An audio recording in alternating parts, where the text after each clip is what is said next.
Good afternoon, ladies and gentlemen. If you look right over here, what is written there? Breakspear since 1982. And I know Dr. Monroe since 1985. So probably 3 years after that. I think Alistair was almost a teenager or a baby when I met Dr. Monroe. So we are all were part of American Academy Environmental Medicine, which put so much emphasis on the role of environmental factors. If I will ask you one question, what was the take-home message from Dr. Mohammed's presentation? Just one word. I think the trigger, environmental trigger. That was really the home take message. So I'm going to continue talking about environmental triggers, but not about the infection. Another environmental trigger, which is chemicals, toxic chemicals.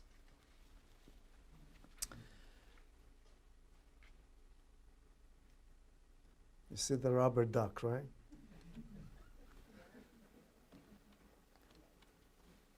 Okay, so what is the role of environmental chemicals in autoimmune diseases? So again, thank you very much for your presentation, and you made my life much, much easier. But what is autoimmunity? Which is a process by which the immune system reacts against itself. But that, that's unusual. Our immune system is made to react against foreign material, not against our own tissue. And so therefore, then we have to ask why. If the immune system attacking our own tissue, why? Always the answer will be something from the environment managed to get to our body, bind to our tissue, or due to some of the mechanisms explained earlier, cross-reactivity, mimicry, then our immune system is trying to attack that, and then in the process is attacking our own tissue, which is highly abnormal. So this is one of the most important slides. If, in the future, because this by itself could be just 1 hour presentation. I'm going to spend probably 30 seconds or 1 minute to explain this, that I'm coming from the 10th International Congress of Autoimmune Disease, which was last week in Leipzig in Germany. 600 different presentations, but unfortunately only about 20 of them were dealing with the role of environmental triggers. So you see this proportion of, of the number of presentations, but at least we are thankful we had the opportunity to present about the role of environmental triggers in autoimmune diseases. The meeting was organized by Professor Schoenfeld from Israel, and who is the leader about the mosaic of autoimmunity. The mosaic of autoimmunity, why he calls that the mosaic of autoimmunity, and here you can see all the components of all different components involved in the induction of autoimmunities. So in the base, we have the gene right there. The genes. Yes, we understand the genes are involved in the induction of autoimmune disease. But genes by themselves are not responsible for induction of autoimmune diseases. Something from the environment. So therefore, could be vaccines right here. Hormonal factors mentioned earlier. Some people may have IgA deficiency, adjuvant, silicone, some kind of oils. And then finally in here you see all the infectious agents, EBV, CMV, herpes 1, herpes 2, all of that. So that was covered very well by Dr. Mohammed. Now, the second one, right here. There are 2 lines right there. You see, from drugs, plastic material, heavy metals, aluminum, pesticides, and name it. So that's the second. This is the first factor. Second, environmental triggers. And the third one, everybody's talking about gluten. but there are many other food antigens can trigger autoimmune disease. And so casein, lectins, agglutinins, aquaporins, now we have evidence from literature that there are many other food antigens can induce autoimmunity. And so finally, because all of this together causing dysbiosis, leaky gut is becoming part of the autoimmune disease development. And then finally, you see nutritional deficiency, vitamin D, vitamin A, aryl hydrocarbon receptor. There are some foods that containing that. And so therefore, if you see the A right here, the A, that stands for autoimmunity. So all these factors together playing a role in the induction of autoimmune diseases. So many autoimmune diseases, as was mentioned earlier again, many years of suffering. Many years of or decades of suffering, and we got several examples of that. My own mother suffered from rheumatoid arthritis for many, many years. She suffered more than 45 years from rheumatoid arthritis, and this is her hand. From age 40 all the way to 87, she suffered from this disorder. So autoimmune can attack every single part of our body. The joints, the brain, the internal organs, and the skin. So every single part of our body could be the target of autoimmune disease. And according to National Institutes of Health, where they did twin studies, they took identical twins. When they looked at them, if one will have arthritis, for example, what is the probability of the other one will have arthritis? In relation to arthritis, only 10%. In a case of type 1 diabetes, they took twins. If one had type 1 diabetes, what was the probability the second one will have type 1 diabetes? 50%, not 100%. So then they took 10% plus 50% divided by 2. They came to conclusion that genes are playing a role in 1/3 of the autoimmune diseases. The other 2/3 are associated with environmental triggers. So we have to pay attention more to environmental triggers. Now, I'm sure also you know about this book, The Autoimmune Epidemics. Let's just read this part from Dr. Hoke from Johns Hopkins University, and also his colleague Noel Rose, which I met at the meeting, that he's the father of autoimmunity, thyroid autoimmunity, Noel Rose. So what they wrote in this book, that it takes the human body thousands of years to adapt to new environmental stress, mainly toxic chemicals. Yet, in 100 years, we have dumped so many toxic substances into our environment that our immune system is being asked to differentiate between our own body and unrecognizable invaders nonstop, which our body much more likely to make a mistake than it was. So meaning if we have more chemicals coming, attacking your tissue, your immune system is going to make a mistake. So, and then they say a century ago, there are just so many more opportunities to make mistakes. And we are preaching about this for almost 30, 40 years through the American Academy of Environmental Medicine. The chemicals and other environmental triggers are major contributors of autoimmune diseases. So what happened? Why the immune system make mistakes? Because we have this mechanism, these two mechanisms, oral tolerance versus central tolerance in place. Another meaning, the oral tolerance, we have to tolerate food, which is friendly to us, and also friendly bacteria. We should not react to those. And that's through this mechanism called oral tolerance.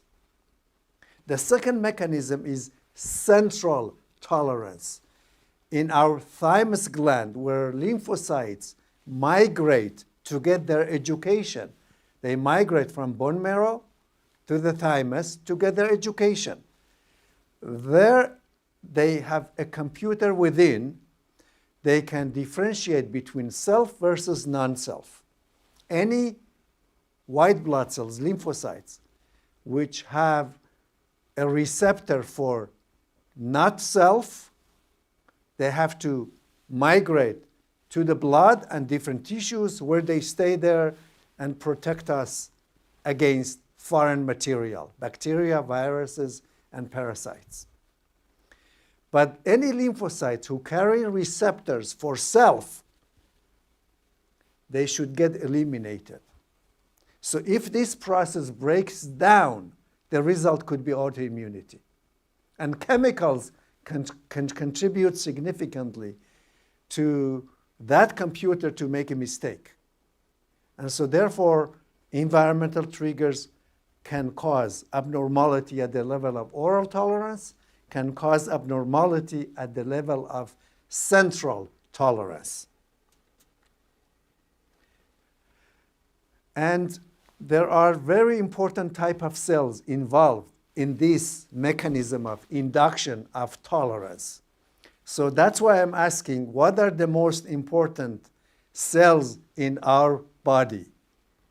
So Alistair, what do you think? What do you think? What are the three most important cells in our body? As a man, we'll say sperm, right? So I'm just joking in here. So here, is it egg or sperm? Okay, they are very important, absolutely, because without those, we'll not be here, right? The next, neurons, absolutely, we need the brain, right? And then finally, the third one, which is not many of you are familiar with, it's called regulatory T cells, to regulate the immune system.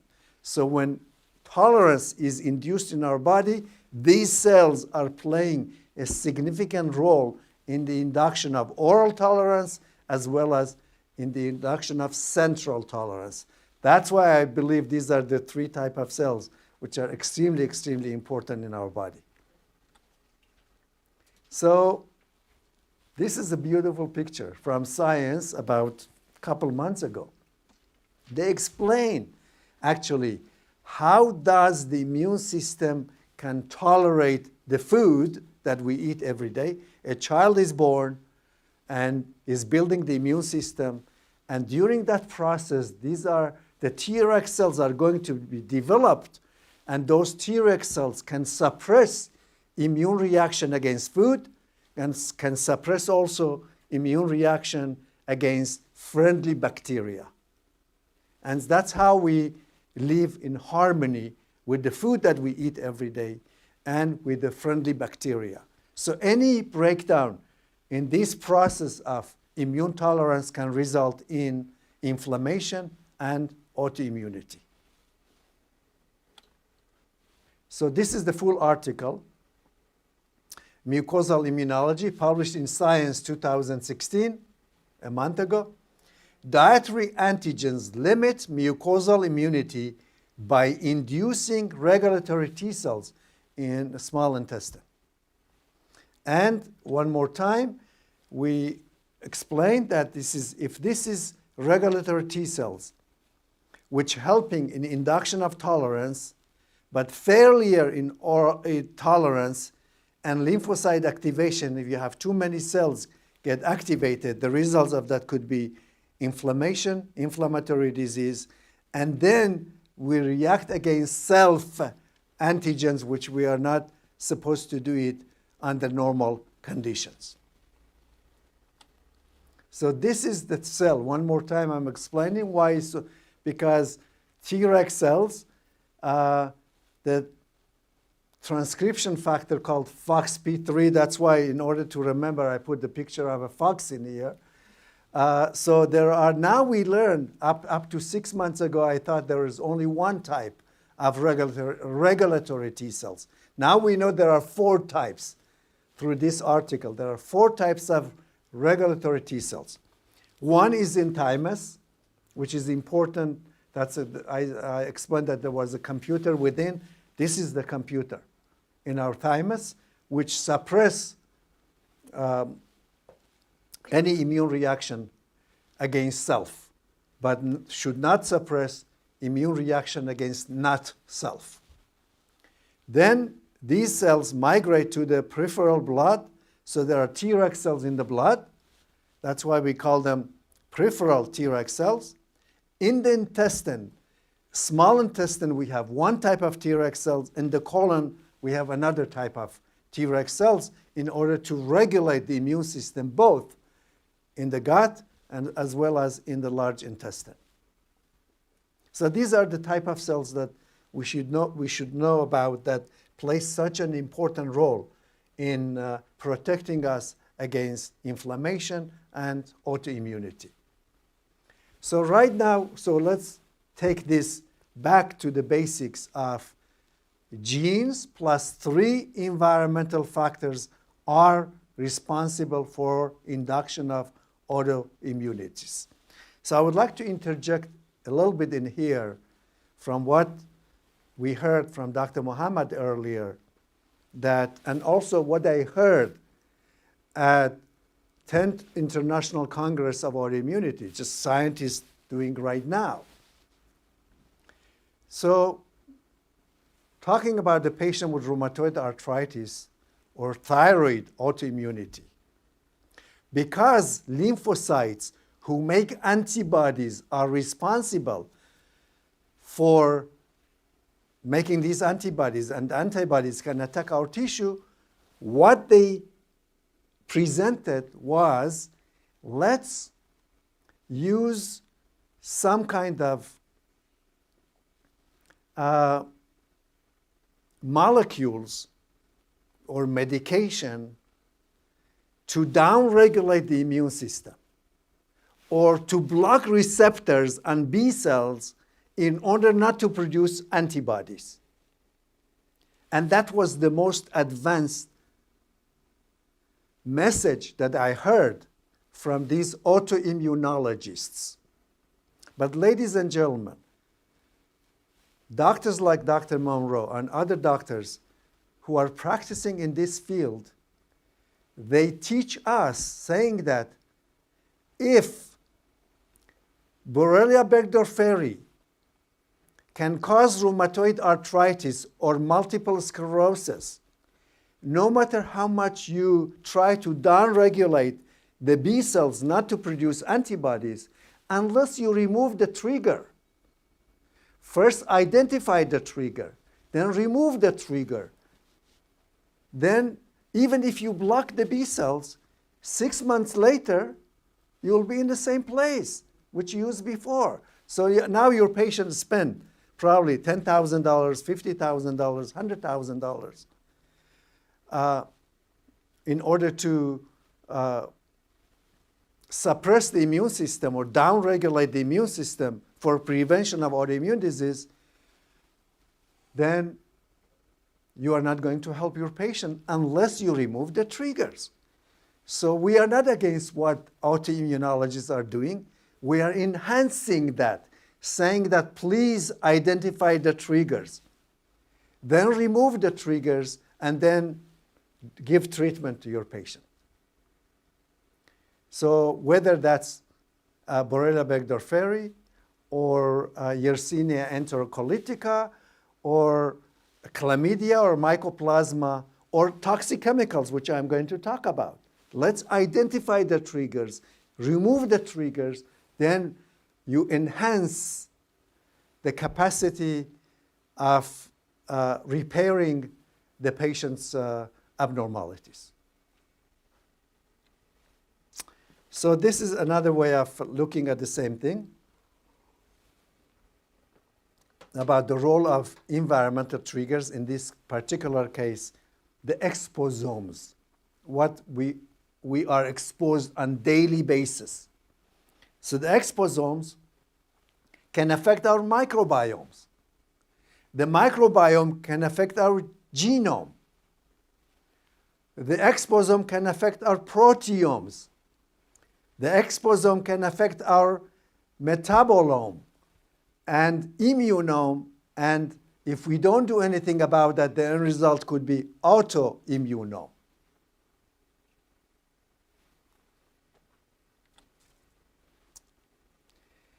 One of the participants in this international meeting was Aaron Lerner, and with his colleague, Professor Matthias, who had presentation at the meeting, but also they published this fascinating article in Journal of Autoimmune Reviews.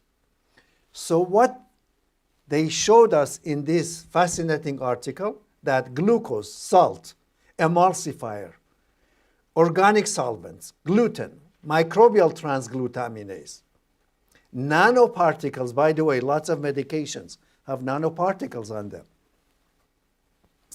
are extensively and increasingly used by the food industry. And these individuals claim the manufacturers to improve the quality of food. However, all of the aforementioned additives increase intestinal permeability, which is the gateway to autoimmunity. So changes in intestinal tight junction permeability associated with industrial food additives explain the rising incidence of autoimmune diseases. So it's not just infections, Dr. Mohammed, Dr. Monroe, the toxic chemicals. For many years we are talking about it. Now we have more evidence in journals such as Autoimmune Reviews. So what he showed actually that, first of all, rheumatic diseases, endocrine, endocrinological, gastrointestinal, neurological. The more we use food additives, the more correlation with autoimmune diseases. And this is percent increase every year in different countries, and its association with prevalence of autoimmune diseases. What is fascinating in here, that the most common autoimmune disease associated with some of these environmental chemicals in our food is the neurological, then gastrointestinal, then endocrinological, then rheumatic. So the nervous system, it seems to be the most sensitive to environmental toxins and induction of autoimmunities.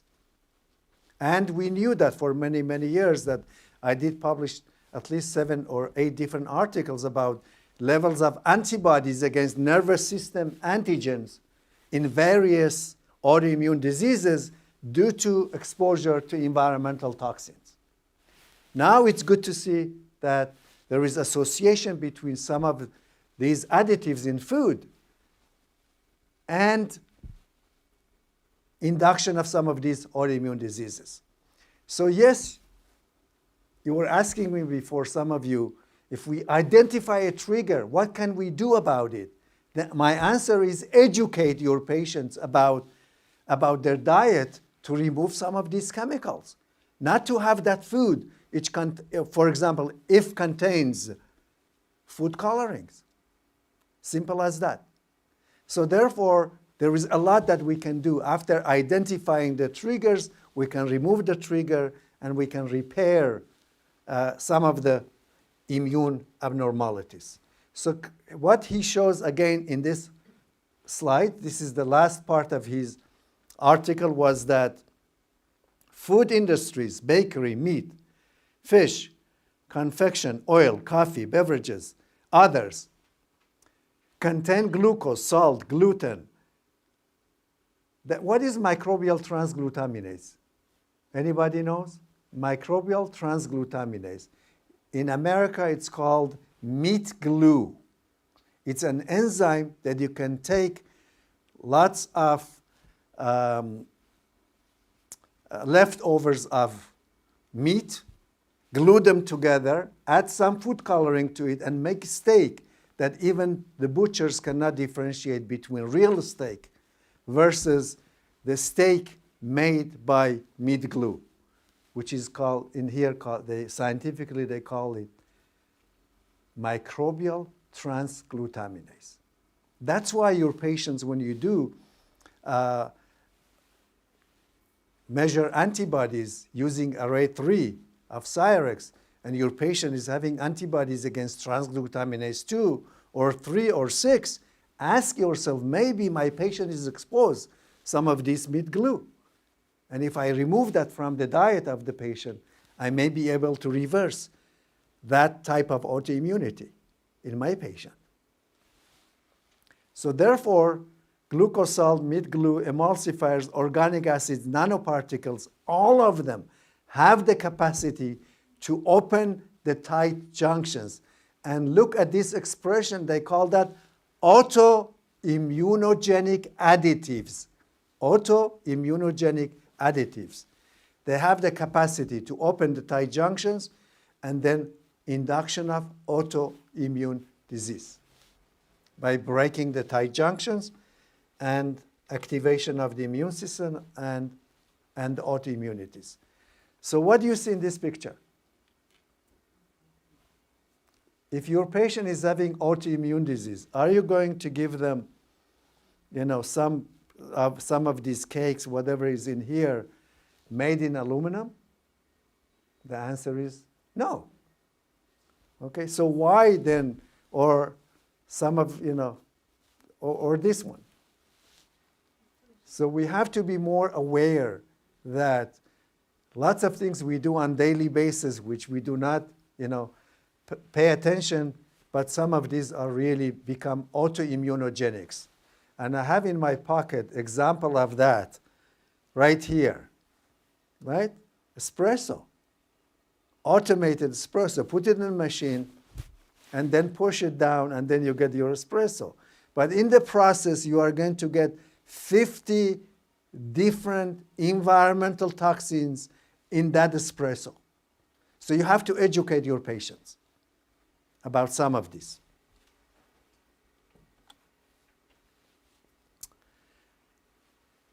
Novel pebbles in the mosaic of autoimmunity, and you see the name right there, Professor Schoenfeld, who organized the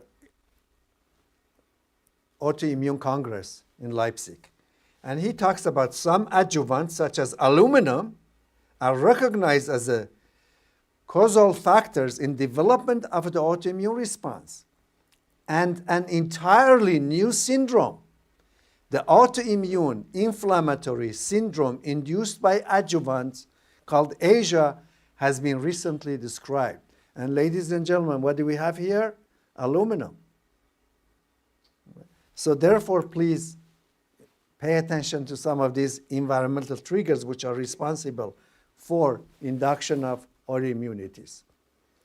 And part of my hobby is working in the laboratory, and by the way, I'm hands-on every day.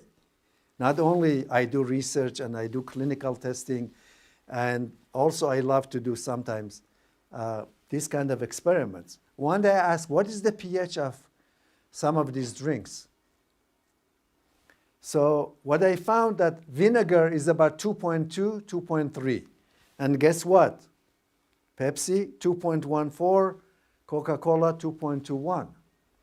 So my question to your patients will be that how much vinegar can you drink? 1 spoon, 2 spoons? So therefore, how come you have a couple liters of Pepsi or Coke every day? You know what happens if you have so much vinegar in your GI tract? The tight junctions are going to be opened, and therefore inflames the gut, and the end result is going to be autoimmunity after several years. So therefore, education, education, education. So now let's take this to the next level. In 1922, Landsteiner and Jacobs introduced the terminology of hapten, being a chemical by itself is not antigenic, but when binds to human tissue becomes antigenic, and we react against that, and we make antibody against that. So here, example of hapten. That's a carrier, for example, our hemoglobin, our albumin. So the hapten, in this case being bisphenol A or aluminum, can bind to our tissue proteins. Now our immune system is going to attack aluminum bound to our own tissue, and so therefore setting stage for development of autoimmune disease few years later. So when you remove this trigger, you can prevent immune attack against your own tissue.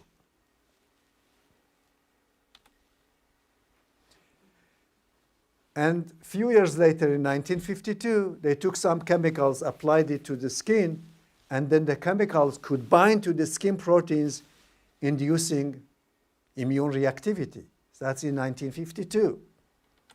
But when it comes to chemicals binding to human tissue, somehow we agree with medication as a cause of allergy or sensitivity.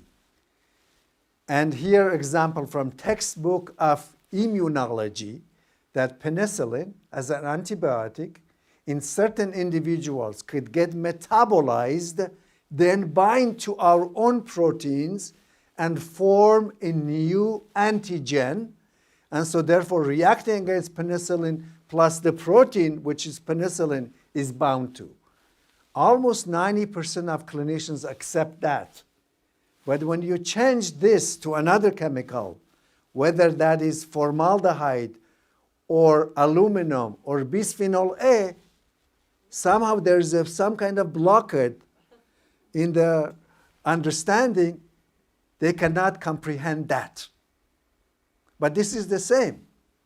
This is a chemical, aluminum is a chemical, bisphenol A is a chemical. And that's the mechanism of action. So for those who would like to learn a little bit more, please ask them to read this article, which was published in Immunology Today, 1998. Drug trafficking, adverse immune response to xenobiotic compounds. So please ask them to read that in order to learn about this whole process, because my presentation is evidence-based presentation, like my colleague earlier. So we have the evidence out there. Look at the title of this article by another colleague of mine from Scripps Clinic not far from San Diego, Toxicology of Autoimmune Disease. Ladies and gentlemen, what is the meaning of toxicology of autoimmune disease? Meaning toxic chemicals are involved in induction of autoimmune diseases. Simple as that. I'm not going to read any of that anymore. So now, my own research. Elevated levels of antibodies against xenobiotics in a subgroup of healthy subjects. About 2 years ago, we asked this question. Yes, we know almost all of us exposed to toxic chemicals. And particularly, I'm using heavy metals and bisphenol A. And if we'll measure level of bisphenol A in the urine, 97% of the population have very high level of bisphenol A in their urine. But what is the meaning? It's clinically, what is the value of measuring bisphenol A in the urine? Because all of us are exposed. I know I am exposed to bisphenol A, but to the minimal level. And so therefore, my concern is about those who cannot secrete or excrete the bisphenol A into their urine. If that small amount of that bisphenol A get metabolized and bind to human tissue, then that tissue becomes target for autoimmune disease. So we should not measure that in the urine, because urine shows excretion. So I'm interested, as an autoimmunologist, I'm interested in how much chemicals bind to my tissue. So can I take small piece of my brain and measure bisphenol A in my brain tissue? Obviously not. So what choice we have? I explained that in this article. The only choice we have is to measure antibodies against chemicals bound to our own tissue.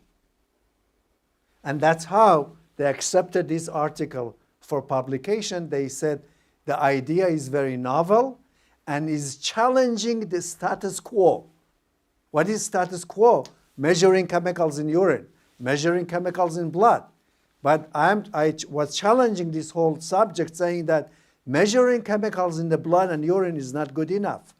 Let's look how much chemicals manage to bind to our own tissue, resulting in antibody production against that chemical as well as our own tissue. So therefore, the study was conducted for about 400 healthy subjects. And we wanted to see what percentage of them make antibodies against these various chemicals, which we have tested. The answer was about 20%. And these are healthy subjects today. But don't you think these 20% are more prone to autoimmune disease in the future? If we can detect today and remove those triggers from their environment, we can prevent autoimmune disease in these 20%. So the chemicals that we tested were aflatoxin, which you know it's almost in every single food, many foods, including grains. Formaldehyde, glutaraldehyde, used as a plasticizer, is not just for pathologists. Isocyanide, also used in the paint and as a plasticizer. Phthalic anhydride and trimellitic anhydride also as a plasticizer, and many, many, many other sources. Benzene ring, bisphenol A binding protein. There is a protein in the brain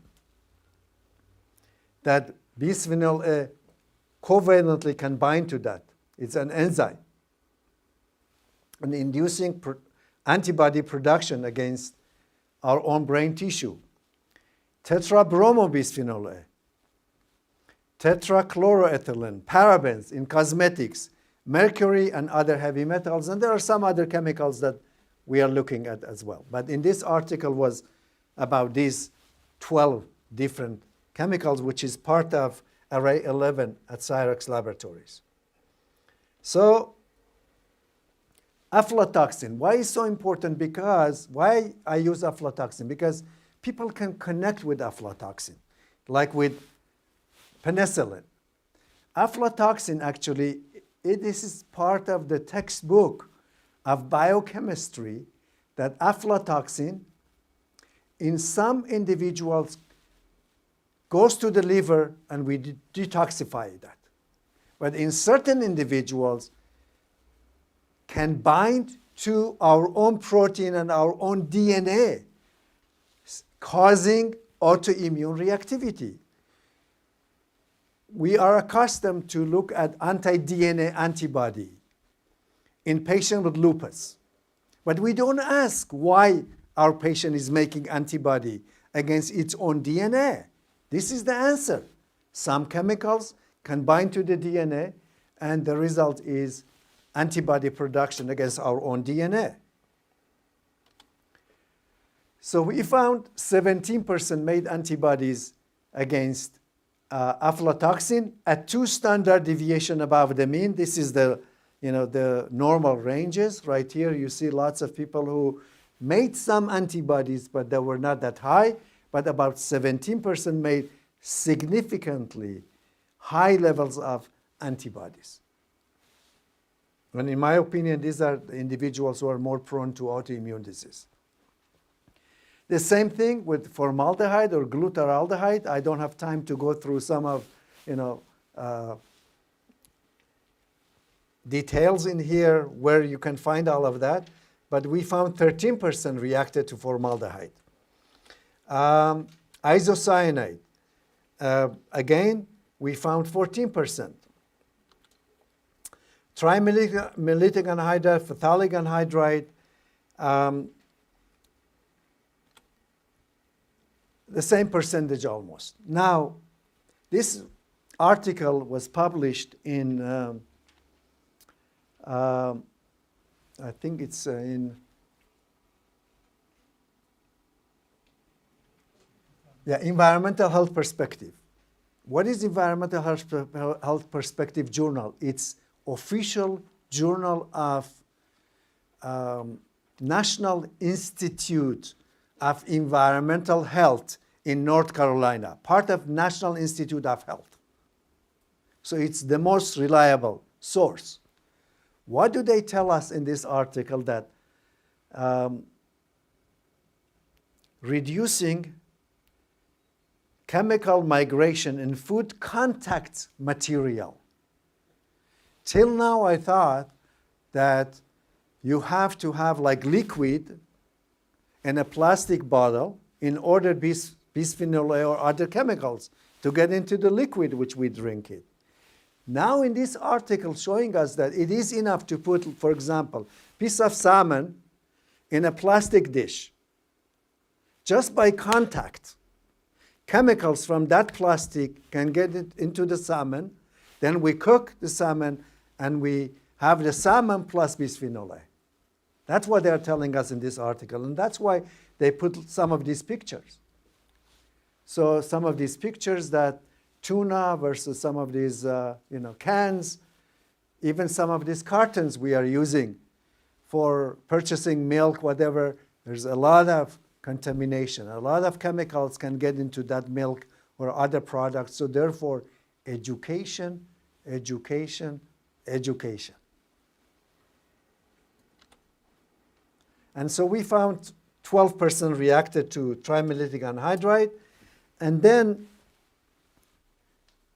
the bisphenol A, a few years ago they told us that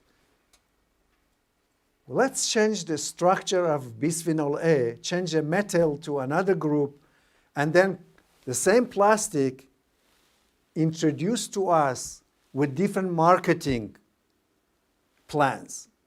So everybody was saying, okay, now I'm using bisphenol A-free plastic.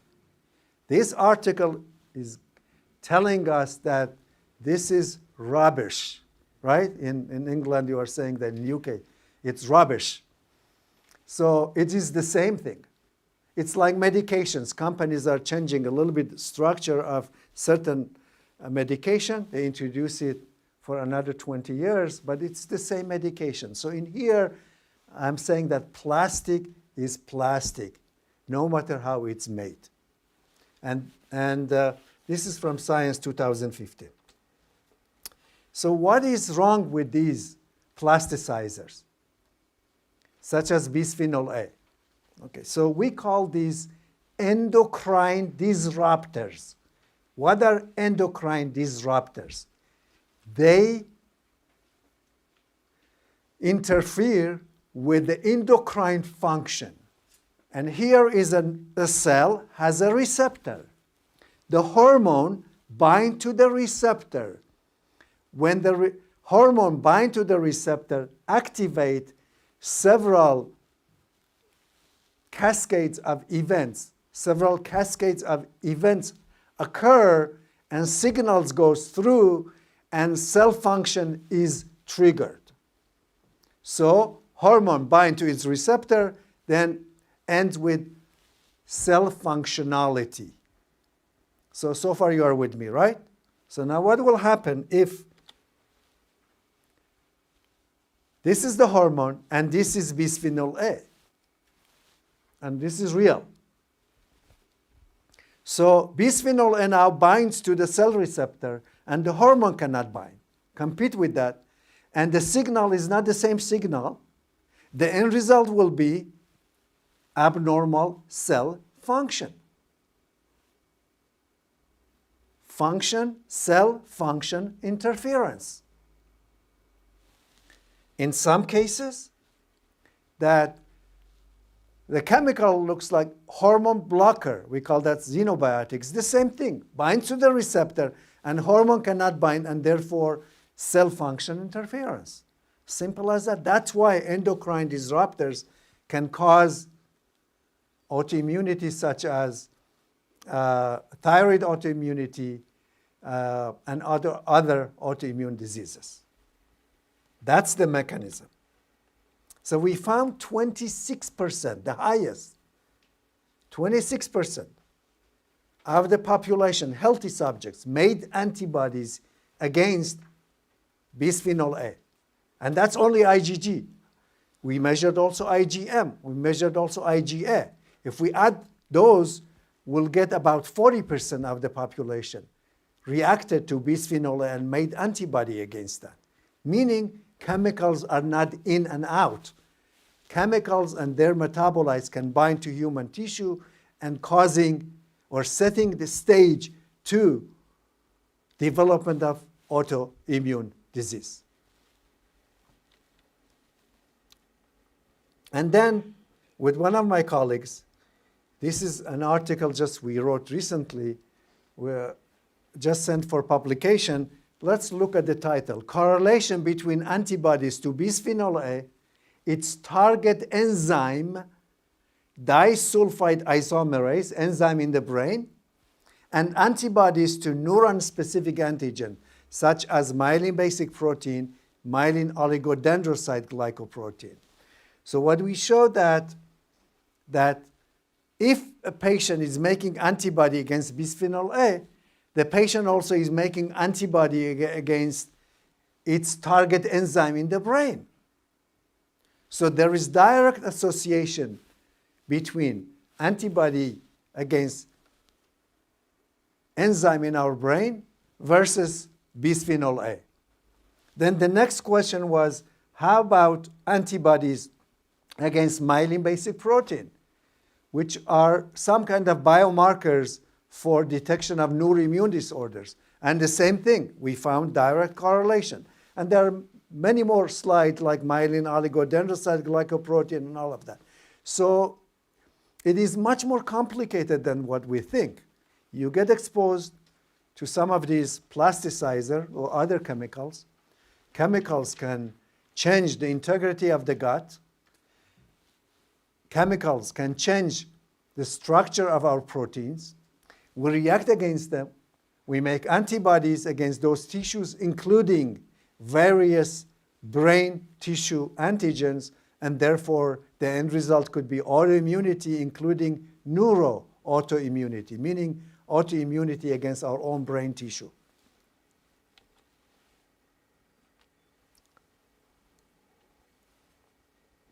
Okay, now just look at the title of this article, Bisphenol A Exposure in Children with Autism Spectrum Disorder. They found a correlation between exposure to bisphenol A versus autism. And something is very interesting in here that you see here total bisphenol A. This is autism versus control. There is a significant difference between these. But when you look at the percent-bound bisphenol A, that's exactly what I was talking about. When bisphenol A bound to our tissue, 59, 59 in autism, control only 4 units. So there is a huge difference, statistically, extremely huge difference between autism versus healthy subjects. Therefore, chemicals can bind to our tissue and setting the stage for neurobehavioral disorder, not just autoimmunity.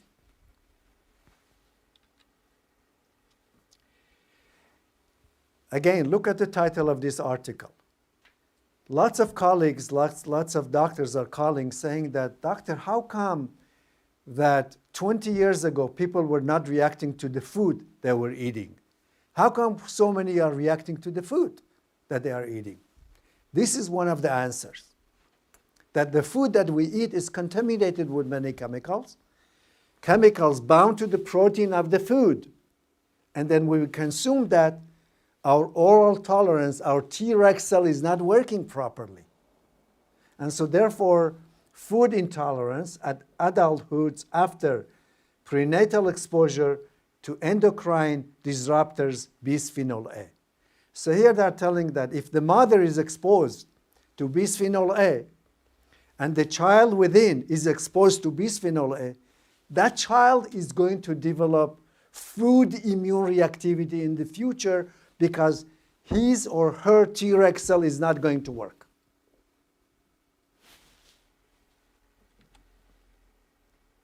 Thyroid hormonal activity of the flame retardant, and one of the items that we tested antibody was tetrabromobisphenol A and tetrachlorobisphenol A. And we are familiar with this for 30, 40 years. Now the evidence is coming out, one after another. So some of these chemicals, meaning, are associated with thyroid dysfunction that we find in such a high percentage of the teenagers these days, in particular girls. So tetrabromobisphenol A, this is the structure. If I'll put thyroid hormone structure right here, almost 90% identical. That's the mechanism. So it's not just cross-reactivity between infection with human tissue. There is antigenic similarity between different chemicals with our thyroid hormones, other hormones. Therefore, some of these chemicals are responsible for induction of autoimmunities. So we found 15% reacted to tetrabromobisphenol A. Parabens in cosmetics is responsible also for so many problems, and therefore we found 13%. Then heavy metals. Again, look at the title. How can a chemical element elicit complex immunopathology? Lessons from mercury-induced autoimmunity. This is in a journal called Trends in Immunology, 2009. It's not anymore questioning whether heavy metals and mercury can cause autoimmunity. They are explaining what is the mechanism of chemical induction of autoimmunity. And so here, the picture saying the individual exposed to mercury. The mercury can penetrate the cell membrane, bind to nucleoproteins, cell goes through apoptosis or cell dies, now releasing all the contents. What is that content? Nucleoprotein plus mercury bound to each other. So antigen presenting cell that will take that up. Our immune system is going to react to what? Our nucleoprotein plus the toxic chemical. And this is the mechanism of mercury or other chemical induction of autoimmunities. And mercury, we found 14%. And I'm going to present to you guys this case, and I will conclude my presentation. Okay, so a case report. A case report of 26-year-old female working as in beauty salon, get married at age 28, by age 35, 3 children, 156 pounds. Complaints of severe migraine headaches, fatigue, and fibromyalgia. Their yearly checkup, CBC, chemistry, anti-nuclear antibodies, urinalysis, T3, T4, TSH, almost everything normal. To find the cause of weight gain and symptoms, visits 4 different doctors. And they linked or associated the weight gain and some of these symptoms with probably pregnancies and low thyroid function. By age 45, gained additional 23 pounds, developed severe allergies with rashes and itching, particularly after showering. That's really very important. That's huge message right there. She visits 3 different allergists. This time she goes to the specialist, allergist. Classical skin testing. 1 positive reaction to ragweed, but that's not associated with her symptomatology. Lab tests, this time TSH is low, anti-nuclear antibodies. Remember the issue of mercury. Why we make antibodies against our own nuclear material? That's the question always we have to ask. And none of the doctors associated her symptoms with her occupation. So ladies and gentlemen, clinicians always should ask the patient, what is your profession? Very important. The following summer, she went for vacation in Hawaii. All symptoms improved by 80%. And even while on vacation, she lost 10 pounds. The patient, connected the dots and decided to make a diary of her daily work activities. But 1 week after returning to work, all symptoms are back. So she went for vacation, symptoms disappeared, back to work, symptoms are back. And also she notes that symptoms lessen if she only cuts hair.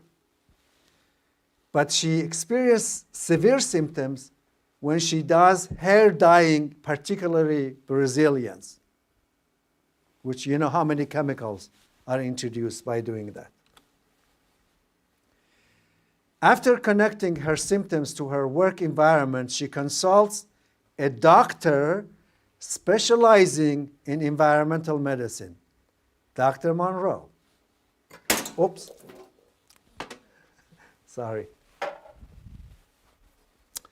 So after connecting her symptoms to her work environment, she consults a doctor specializing in environmental medicine.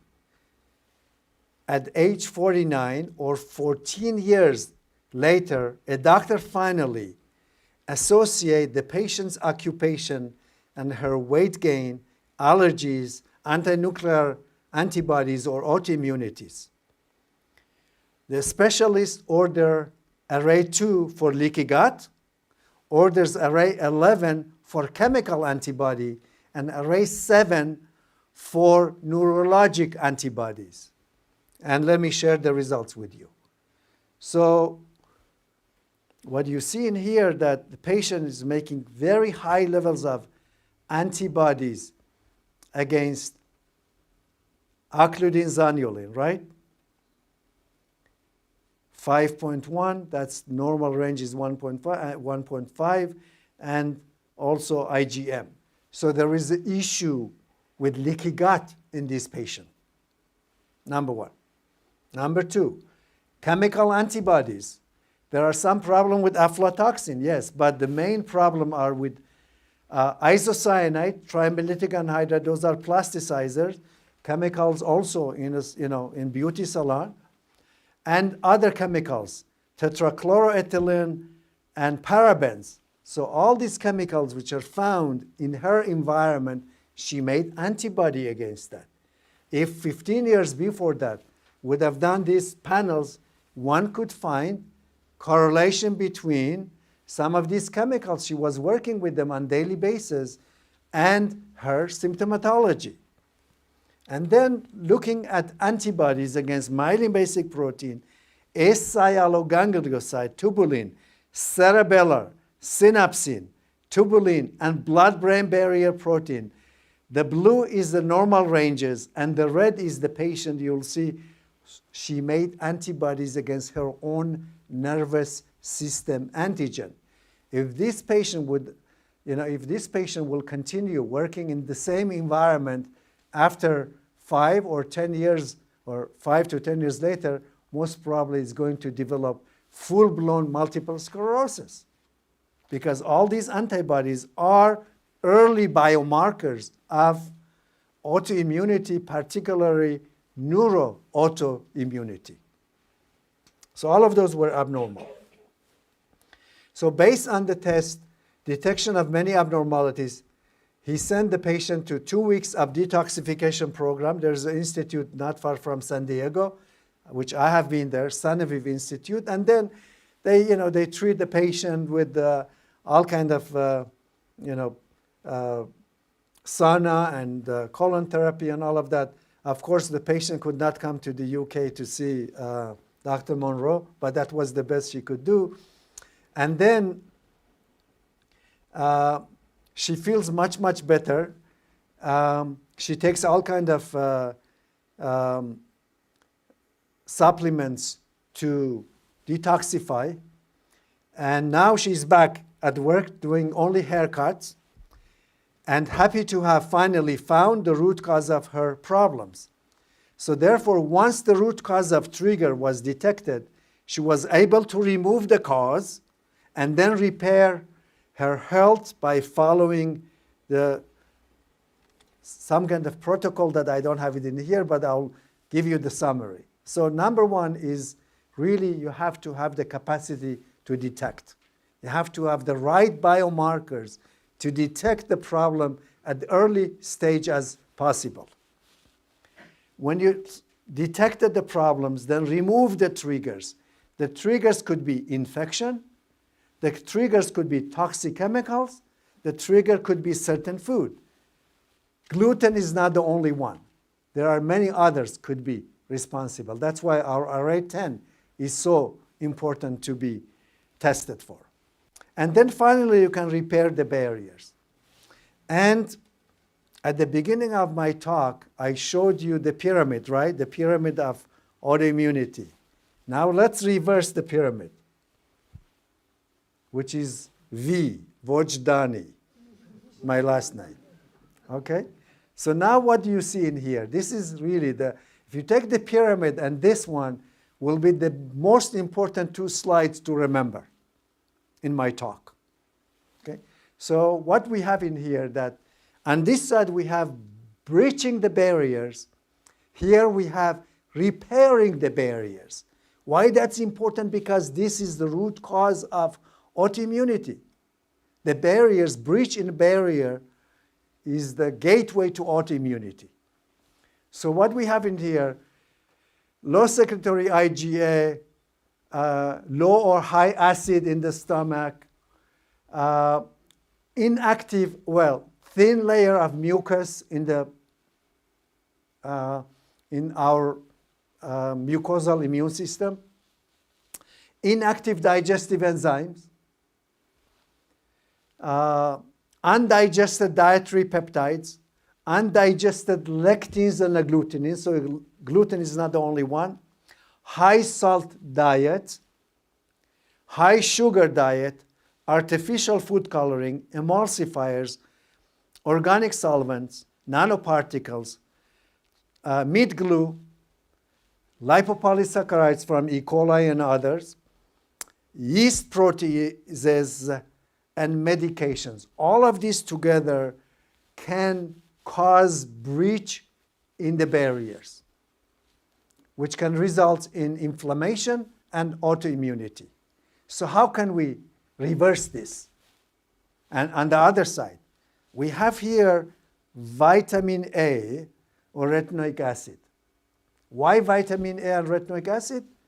Because the same Treg cells in the gut has receptors for vitamin A. By giving vitamin A to your patients, you are going to activate the Treg cells to regulate the immune system. Next, vitamin D3. The same cell is having receptors for vitamin D. See, when you understand the mechanism, then you can convince your patients why they should take vitamin A and vitamin D. AHR ligands. In here it's written indole tricarbinol. What is that? There are certain foods such as cruciferous vegetables contain AHR ligands. T-Rex cells also is having receptors for AHR ligands. That's why it's so important, in addition to vitamin A, vitamin D, to take cruciferous vegetables. And high potency probiotics, fiber complex carbohydrates or complex carbohydrates, fibers such as psyllium, hemp, flaxseed. That's what I'm taking every morning. And then activators of toll-like receptors in the gut. Digestive enzymes, we have to take glutamine, N-acetylcysteine, fish oil, EPA-DHA, Saccharomyces boulardii, oil of oregano, gelatin, or bone broth. It's very good for digestive tract. Vitamin A, vitamin C, and zinc. So ladies and gentlemen, this is from A to Z, but in between you can add more, remove some or add some. And so therefore, from A to Z is very important for repairing the barrier and prevent many autoimmune diseases which affecting 10% of the world population. Thank you so much. Thank you. Now, it's question time, so if anyone has any questions, now's your opportunity. Dr. Dowd is there if anybody wants to ask a question, or you're absolutely gobsmacked by sound. Anyone have any questions? Because I'm not a medical person, what's a carnivorous vegetable? Broccoli. Green. Yeah. Ah, great. Thank you very much. What was the question? Yeah, you mentioned about packaging, like tinfoil, plastic bottles and everything. So if you're buying like healthy water right at the supermarket in a bottle, is that still the same thing? You can get contagions from the plastic bottle? Absolutely, yes. Well, fortunately, what I have found in Europe, in Germany and the UK, that you guys are drinking in glass bottles, most of you. In America, probably 90% of people are drinking from plastic bottles. That's a very bad practice. In here is much, much better practice. So I prefer to drink tap water than to drink from plastic bottle, even if they think the water is clean. But, you know, just imagine how long that water was kept in that bottle. 1 year, 2 years, 3 years? So that would be worse than what. And so therefore some of those chemicals get into the water and we drink it. So what about the chemicals that are putting in our water, like fluoride and stuff like this? Well, at least I'm saying that there are certain things that we cannot prevent, but there are certain items we can prevent. And one of them is, let's not consume more bisphenol A if we have a choice of drinking from glass bottles. So if we get the water in a glass bottle from the supermarket, it's better than the plastic then? Yes. Great. And that's true of water, it's true of other things as well, of course. Unfortunately, milk doesn't seem to come in glass bottles very much nowadays, does it? No. Same problem, isn't it, sir? Milk in plastic bottles. Oh, okay. Remember 3 things that we should not do. 1, fat and plastic. So milk has fat, right? And that milk, the inside of that box is coated with bisphenol A. So bisphenol A get dissolved in fat much faster than in water. So number 1 is, so for example, never buy oil in plastic. Always all oil should be in a glass bottle. Why? Because chemicals dissolve in oil first. Second one is heat.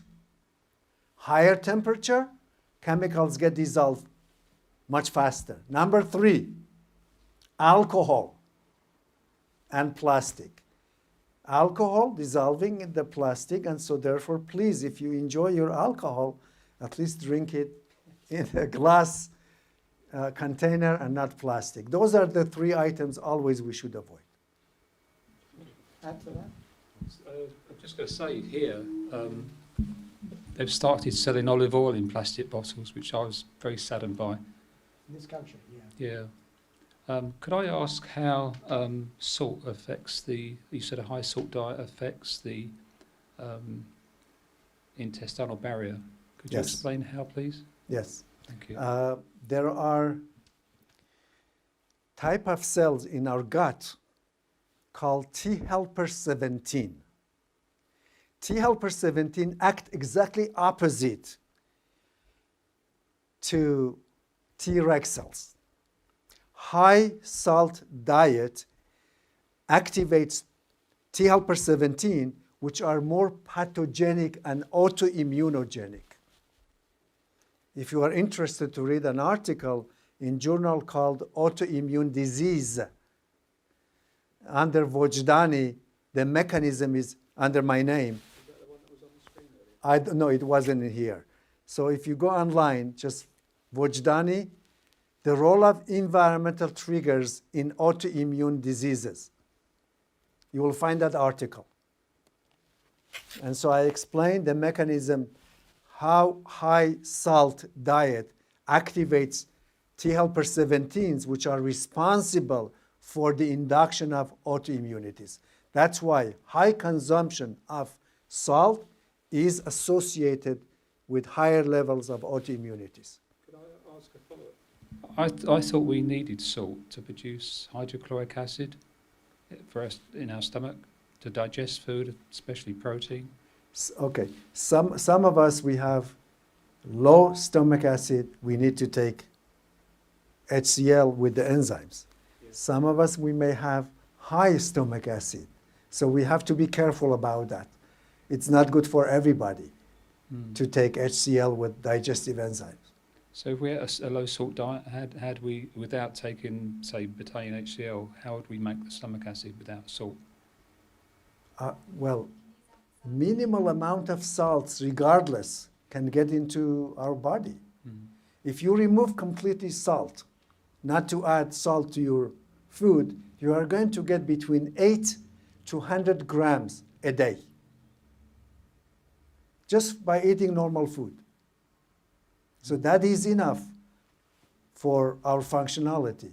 But unfortunately, in the US, China, and other countries, they're using between 15 to 20 grams a day of salt, which is activating the Treg cells and could be responsible for some of the autoimmune diseases. And could you explain why some people do not produce enough? If we all get enough salt in our diet, can you explain why some people don't produce enough stomach acid? That's because, okay, we have parietal cell in our GI tract, in our stomach, are responsible for making acid. And if, for example, I drink Pepsi, which is so much acidic, and causing destruction of some of those cells or their functionality, now my cells are not going to produce hydrochloric acid, therefore I'll end up with low HCl, and therefore I need to take supplements with enzymes plus hydrochloric acid. Is that a temporary effect? I'm sorry? If you drink lots of Coke or Pepsi, is that a permanent effect or just temporary? It's temporary. The good news is that the body is victorious, that after 1 day or 2 days, the body can rebuild itself. Yes. Are there any other drinks or foods that would do the same thing? Well, depends on their pH. Okay. Yes, depends on their pH. What I showed in here, The pH was highly, highly acidic. 2.1, 2.2, 3.0. Thank you. Thank you. Anybody else for questions, including if you want to ask? Any of Dr. Dow? You talked about the chemicals binding to the receptors, which prevents then the hormones from having the appropriate action on the cell. Can the chemicals also bind to the hormones directly to stop them being able to bind into the receptor? That's a very good question. Years ago, I published an article about hormone antibodies. How can we make antibodies against our own hormones? So maybe this is one of the reasons that chemicals can bind to the hormones, and therefore we make antibodies against our own hormones, and some people end up with infertility because of that. And so everything is possible, yes. Thank you for asking that. Anybody else got a question? No? Good. Well, thank you both very much.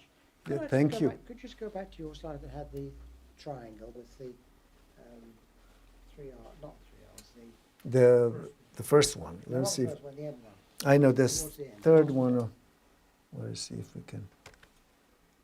No, not that one, the last but one, which was Okay. eliminate and repair.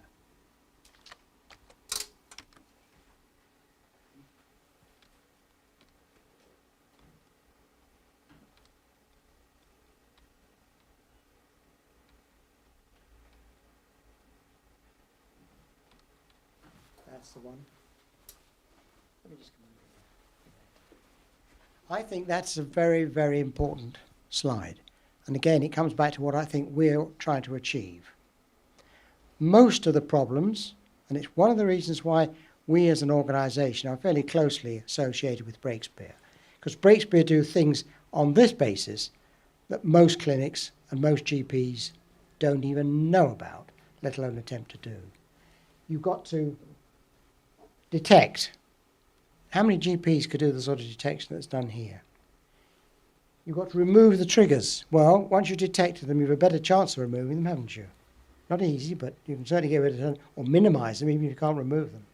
And thirdly, repair them. And that's the last good bit of news. These things are often repairable.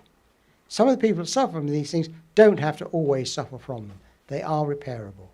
This is what the story we're trying to get across to a wider audience. So anybody that knows anybody wants to know about this, ask them to come onto our website in a few months' time and you can pick all this up. So thank you all very much, ladies and gentlemen. Environmental Medicine Foundation. I think at the moment it's probably .org.uk. It will be very soon if it isn't that now.